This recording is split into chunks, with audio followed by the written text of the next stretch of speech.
Stéphane, quand on s'est vu l'autre fois, tu me parlais d'un projet, je crois Link, un projet dont tu me disais qu'il était assez innovant. Alors moi je reviens de Las Vegas il y a quelques jours, parce que j'étais au CES, tu sais. Tu ne nous as pas encore vu parce qu'on lance le 31 janvier.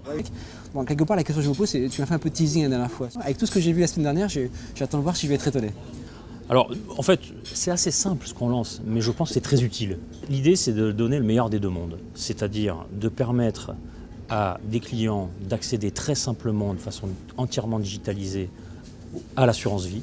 Et deuxièmement, permettre au CGPI de recruter des nouveaux clients et de fidéliser leurs nouveaux clients, de les suivre dans le temps et de les accompagner dans la complexité patrimoniale qui va suivre dans les années qui viennent. Donc, c'est pour ça que je dis que c'est le meilleur des deux mondes, c'est recruter pour les CGPI de nouveaux clients et à côté apporter une solution qui correspond à la nouvelle génération. C'est qu'en fait, moi je m'intéresse pas mal au fintech. Bah oui. Et puis côté banque, j'ai bien vu qu'il y avait une disruption qui était en route, puisque les fintech... T'as peur de nous? Non, c'est pas ça que je veux dire. En fait, la disruption des banques par les fintech, c'est une réalité. Et moi, j'ai plutôt tendance à penser que les fintech sont en train de disrupter les CGPI que l'inverse. Donc, comment est-ce que tu expliques que ce produit puisse être novateur ou cette solution puisse être novatrice par rapport à cette évolution? Parce que je pense que là où il y a une erreur, c'est que sur une certaine population de clients ou une tranche de vie de clients, tu as raison.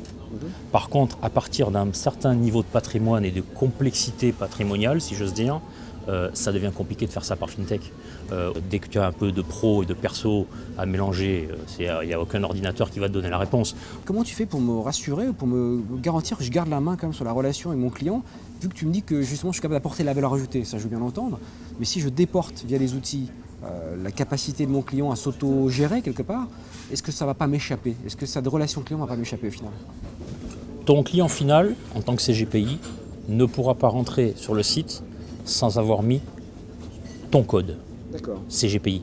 Nous n'accepterons pas de clients qui, upfront, arriveront sur le site. C'est un parti pris. On est au service de la distri. Ouais, je comprends bien. Alors le choix de le faire d'abord par l'assurance vie, c'est pourquoi? Parce que on a voulu faire un produit qui soit un produit avec des marques qui soient représentatives, et Lyxor, premier gérant d'ETF en Europe, est une très belle marque, et on ne lance pas un produit avec des petites marques, et on a voulu le faire avec Lyxor. En fait, on a négocié avec Lyxor l'exclusivité de distribution de leur robot advisor. Voilà, exclusif Primonial. Donc c'est quand même un beau partenariat, mais là où tu as raison, c'est que finalement le concept de Link ne va pas s'arrêter au contrat d'assurance vie. Le concept de Link va être de mettre en ligne, toujours dans le cadre de la distribution B2B2C, par les distributeurs, de mettre en ligne tous les produits, on va pas en mettre 50, mais les produits qui sont un peu longs à souscrire, mais qui sont très importants dans le cadre de recrutement de nouveaux clients. Je pense peut-être à la prévoyance demain. Finalement, Link, en fait, ce que tu proposes au CGPI, c'est plutôt que d'attendre de se faire disrupter par des fintechs, c'est plutôt d'organiser, entre guillemets, un peu sa propre disruption, en gardant la maîtrise de ce qui a le plus de sens ou le plus d'importance sur la relation avec le client. C'est un peu ça. Tout à l'heure, quelqu'un me disait, est-ce que les jeunes générations vont pousser la porte de CGPI? J'y crois pas. Nous, on dit au CGPI, pousser la porte des jeunes générations. D'accord, ok. C'est un bon résumé, en tout cas, de la situation. Voilà.